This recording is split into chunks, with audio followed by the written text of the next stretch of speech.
Amber Latvijas balzāms. Tas ir alkoholisko dzērienu ražotājs, plašu atpazīstams zīmola portfelis ar globālu pārdošanu. Tas ir biržas veterāns, atrodas 2. sarakstā. Tirgus kapitalizācija ir 52 miljoni eiro, apgrozījums nedēļā 17,000 eiro.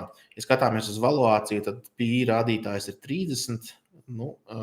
Tipiski šādi rādītāji ir vai nu straujas izaugsmes uzņēmumiem, vai varbūt uzņēmumiem, kuriem ir kādas finanšu problēmas jau iestājušās. Teiksim tā, cena vēl saglabājusies ir kaut kādā līmenī, bet finanšu rādītāji ir salīdzinoši vāji. Dividendu ienesīgums pēdējos 12 mēnešos ir 8,57%, bet te arī ir jāuzmanās tas, ka iepriekš dividendi ir bijusi liela, šobrīd akcijas cena jau ir zemāka, varbūt attiecīgi šis rādītājs justās pievilcīgs, un tālāk būtu jautājums, vai spēs tālāk uz priekšu maksāt attiecīgas dividendes. Manā skatījumā šeit ir iespējams būtiskas finanšu problēmas. Ja ieskatās Amber Latvijas balzām finanšu pārskatos un biržas paziņojumos, tad vidi ir uzsācis nodokļu piedziņu pret uzņēmumu 17 miljonu eiro apmērā.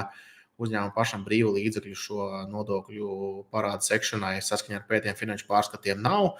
Ir izsniegt ļoti daudz aizdevumu grupas uzņēmumiem, ir apķīlāti aktīvi. Vārdu sakot, es ieteiktu, ja vēl tas nav darīts, tad ir jāaiziet uz kaspars.substak.com, un tur tāds plašāks ieskats ir šī te uzņēmuma finanšu stāvoklī. Un vēl viens lielais mīnus ir tas, ka nav aktīva investoru attiecība ar maziem akcionāriem. Nevarētu teikt, ka nav izpildīti nosacījumi, tur pārskati tiek publicēti.